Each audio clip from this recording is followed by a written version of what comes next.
नमस्कार दोस्तों। एक बार फिर मैं आपको सुनाने जा रही हूँ मुंशी प्रेमचंद जी की लिखी कहानी निर्वासन। परशुराम। वहीं वहीं वहीं दालान पर ठहरो। मर्यादा। क्यों? क्या मुझ में कुछ छूट लग गई? परशुराम। पहले ये बताओ कि तुम इतने दिनों कहाँ रही, किसके साथ रही, किस तरह रही और फिर यहाँ किसके साथ आई? तब तब विचार देखी जाएगी। मर्यादा।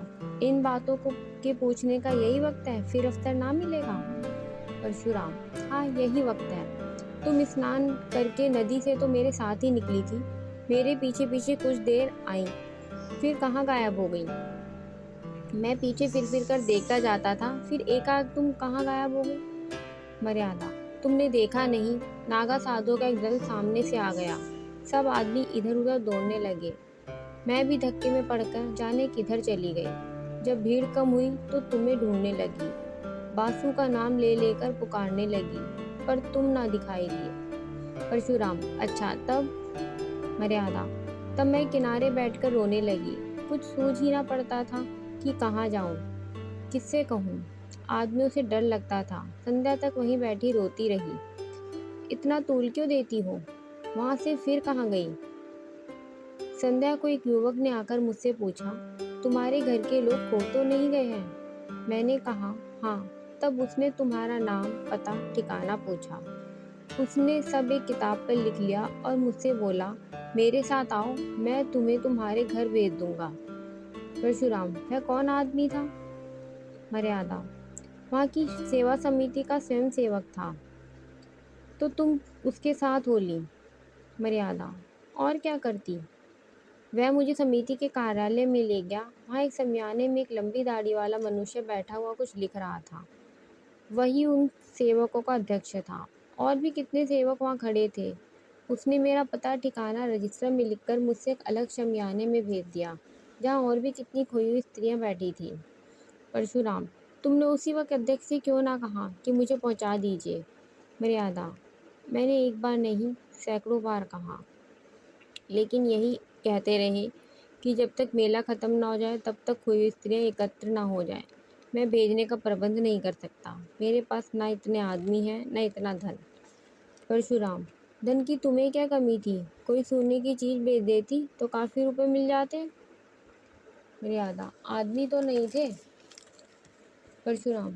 तुमने यह कहा था कि खर्च की कुछ चिंता न कीजिए, मैं अपना गहना बेचकर अदा कर दूंगी। मर्यादा। नहीं, यह तो मैंने नहीं कहा। परशुराम। तुम्हें उस दशा में भी गहने इतने प्रिय थे? और सब स्त्रियां कहने लगी, घबराई क्यों जाती हो, यहाँ किसी बात का डर नहीं है, हम सभी जल्द से जल्द घर पहुँचना चाहते हैं, मगर क्या करें।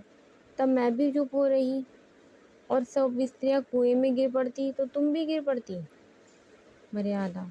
जानती तो थी कि यह लोग धर्म के नाते मेरी रक्षा कर रहे हैं, कुछ मेरे नौकर या मजदूर नहीं हैं, फिर आग्रह किस मुंह से करती। यह बात भी है और बहुत सी स्त्रियों को वहाँ देखकर मुझे कुछ तसल्ली हो गई। परशुराम। इससे बढ़कर तस्कीन की और क्या बात हो सकती थी? अच्छा, वहाँ कितने दिन तस्कीन का आनंद उठाती रही? मेला तो दूसरे दिन ही उठ गया था। रात भर मैं स्त्रियों के साथ उसी शामियाने में रही। अच्छा, तुमने मुझे तार क्यों ना दिलवा दिया? मैंने समझा, जब यह लोग पहुँचाने को कहते ही हैं तो तार क्यों दूँ। खैर, रात तो तुम वहीं रही, युवक बार बार भीतर आते जाते रहे होंगे। केवल एक बार एक युवक भोजन के लिए पूछने आता था। जब हम सबों ने खाने से इनकार कर दिया तो वह चला गया। फिर से कोई ना आया। मैं रात भर जागती ही रही। परशुराम। मैं ये कभी ना मानूंगा कि इतने युवक वहाँ थे और कोई अंदर ना गया होगा। समिति के युवक आकाश के देवता नहीं होते। खैर, वह दाढ़ी वाला अध्यक्ष तो जरूरी देखभाल करने गया होगा।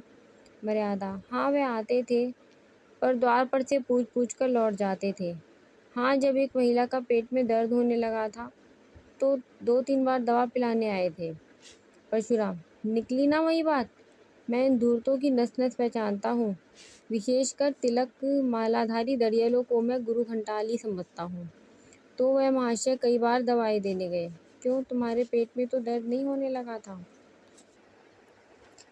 मर्यादा। तुम एक साधु पुरुष पर व्यर्थ आक्षेप कर रहे हो। वह बेचारे एक तो मेरे बाप के बराबर थे, दूसरे आंखें नीची किए रहने की सिवाय कभी किसी पर सीधी निगाह नहीं करते थे। परशुराम: हाँ, वहाँ सब देवता ही देवता जमा थे। खैर, तुम रात भर वहाँ रही, दूसरे दिन क्या हुआ? मर्यादा: दूसरे दिन भी वहीं रही। एक स्वयं सेवक हम सब स्त्रियों को साथ में लेकर मुख्य मुख्य पवित्र स्थानों का दर्शन कराने गया। दोपहर को लौटकर सबने भोजन किया। परशुराम: तो वहाँ तुमने खूब सैर सपाटा भी किया, कोई कष्ट ना होने पाया। भोजन के बाद गाना बजाना हुआ होगा। मर्यादा: गाना बजाना तो नहीं, हाँ, सब अपना अपना दुखड़ा रोती रही। शाम तक मेला उठ गया तो दो सेवक हम लोगों को लेकर स्टेशन पर आए। परशुराम: मगर तुम तो आज 7वें दिन आ रही हो और वह भी अकेली। मर्यादा: स्टेशन पर एक दुर्घटना हो गई। हाँ, यह तो मैं समझ ही रहा था। क्या दुर्घटना हुई? जब सेवक टिकट लेने जा रहा था तो एक आदमी ने आकर उससे कहा, यहाँ गोपीनाथ की धर्मशाला में एक बाबूजी ठहरे हुए हैं, उनकी स्त्री खो गई है। उनका भला सा नाम है, गोरे गोरे लंबे से खूबसूरत आदमी है, लखनऊ में मकान है, जवाई टोले में। तुम्हारा हुलिया उससे ऐसा ठीक बयान किया था कि मुझे उस पर विश्वास आ गया। मैं सामने आकर बोली, तुम बाबूजी को जानते हो? वह हंसकर बोला, जानता नहीं हूँ तो तुम्हें तलाश क्यों करता फिरता हूँ? तुम्हारा बच्चा रो रो कर हलकान हो रहा है। सब औरतें कहने लगी, चली जाओ, तुम्हारे स्वामी जी घबरा रहे होंगे। स्वयं सेवक ने उससे 2-4 बातें पूछकर मुझे उसके साथ कर दिए। मुझे क्या मालूम था कि मैं किसी नरपिशाच के हाथों पड़ी जाती हूँ। दिल में खुशी थी कि अब बाबू को देखूंगी, तुम्हारे दर्शन करूंगी। शायद इसी उत्सुकता ने मुझे असावधान कर दिया। तो तुम उस आदमी के साथ चल दी। वह कौन था? क्या बतलाऊं कौन था? मैं तो समझती हूँ कोई दलाल था। तुम्हें यह भी ना सूझी कि उससे कहती, जाकर बाबूजी को भेज दो। अधीन आते हैं तो बुद्धि भी तो भ्रष्ट हो जाती है। कोई आ रहा है, मैं गुसल खाने में छिप जाती हूँ। आओ भाभी, क्या अभी सोई नहीं? 10 तो बज गए होंगे। भाभी: वासुदेव को देखने का जी चाहता था भैया, क्या सो गया? परशुराम: हाँ, वह तो अभी रोते रोते सो गया। भाभी: कुछ मर्यादा का पता मिला? अब पता मिले भी तो तुम्हारे किस काम का? घर से निकली हुई स्त्रियाँ धान छूटी हुई घोड़ी हैं, जिसका कुछ भरोसा नहीं। परशुराम: कहाँ से? कहाँ मैं उसे लेकर नहाने गया। भाभी: होनहार है भैया, होनहार। अच्छा, तो मैं चली जाती हूँ। मर्यादा बाहर आकर: होनहार नहीं है, तुम्हारी चाल है। वासुदेव को प्यार करने के बहाने तुम इस घर पर अधिकार जमाना चाहती हो। परशुराम: बको मत, वह दलाल तुम्हें कहाँ ले गया? मर्यादा: स्वामी, यह ना पूछिए, पूछिए, मुझे कहते हुए लज्जा आती है। परशुराम: यहाँ आते तो और भी लज्जा आनी चाहिए थी। मैं परमात्मा को साक्षी देती हूँ कि मैंने उसे अपने अंग भी स्पर्श नहीं करने दिया। उसका हुलिया बयान कर सकती हो? सांवला था, छोटे डील का आदमी था, नीचा कुर्ता पहना हुआ था। परशुराम: गले में ताबीज भी थी? हाँ, थी तो। वह धर्मशाले का मेहतर था। मैंने उससे तुम्हारे गुम हो जाने की चर्चा की थी।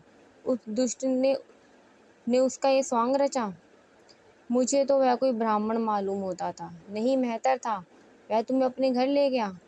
हाँ, उसने मुझे तांगे पर बैठाया और एक तंग गली में एक छोटे से मकान के अंदर ले जाकर बोला, तुम यहीं बैठो, तुम्हारे बाबूजी यहीं आएंगे। अब मुझे विदित हुआ कि मुझे धोखा दिया गया।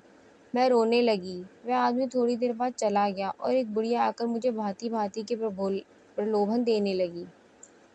सारी रात रो रो कर काटी। तुम्हारे दूसरे दिन दोनों फिर मुझे समझाने लगे कि रो रो कर जान दे दोगी, मगर यहाँ कोई तुम्हारी मदद को ना आएगा। तुम्हारा एक घर छूट गया, अब तुम्हें उससे कहीं अच्छा कर देंगे, जहाँ तुम सोने के कौर खाओगी और सोने से लज जाओगी। जब मैंने देखा कि यहाँ किसी तरह से नहीं निकल सकती, तो मैंने कौशल करने का निश्चय किया। परशुराम: खैर, सुन चुका हूँ।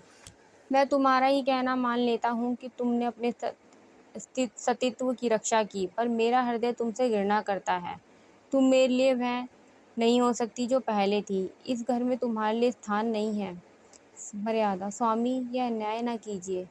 मैं आपकी वही स्त्री जो पहले थी। सोचिए मेरी क्या दशा होगी। परशुराम, मैं यह सब सोच चुका हूँ, निश्चय कर चुका हूँ। आज 6 दिन से यही सोच रहा हूँ।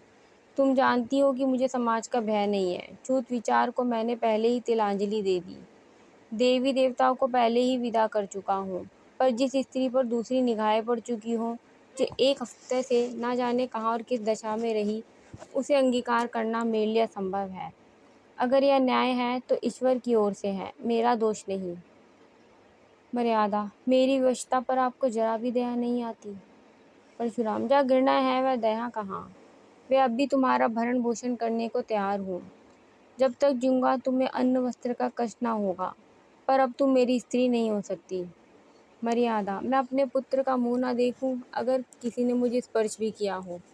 परशुराम, तुम्हारा किसी अन्य पुरुष के साथ क्षण भर भी एकांत में रहना तुम्हारे पतिव्रत का नष्ट करने के लिए बहुत है। यह विचित्र बंधन है, रहे तो जन्म जन्मांतक रहे, टूटे तो क्षण भर में टूट जाए। तुम ही बताओ, किसी मुसलमान ने ज़बरदस्ती मुझे अपना उच्छिष्ट भोजन खिला दिया होता तो तुम मुझे स्वीकार करती। मर्यादा, वह वह वह दूसरी बात है। परशुराम, नहीं, एक ही बात है। जहाँ भावों का संबंध है वहाँ तर्क और न्याय से काम नहीं चलता।